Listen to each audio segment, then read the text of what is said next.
At approximately 8:10 p.m. on August 11, 2014, two uniformed LAPD officers assigned to Newton Area Gang Enforcement Detail were driving in a marked patrol car westbound on 65th Street when they saw Mr. Ford on an adjacent sidewalk.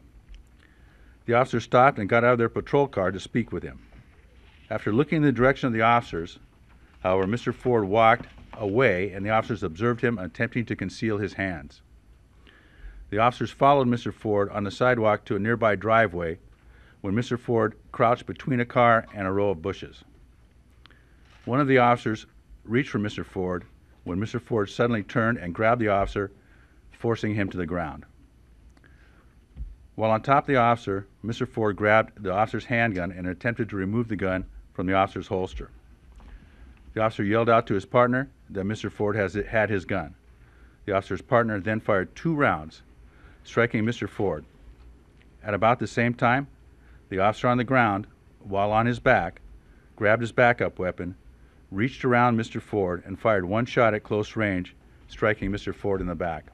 The coroner's autopsy identified that Mr. Ford's death was caused from a fatal gunshot wound to his right flank and a contact wound to his right back. The coroner also found evidence of a non-fatal gunshot wound to Mr. Ford's right arm.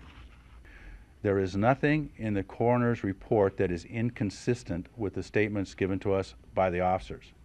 We still are searching for witnesses. We still are looking for other versions of events. But at this point, and this is not a conclusion, this is based on the fact patterns given us by the officers, and then months later the fact pattern released by the coroner. There is nothing inconsistent in that report. We will find out the truth of what happened on that August night, and we need the public's help. I need witnesses to come forward. We want to find out what happened that night, because if the officers need support, they need support.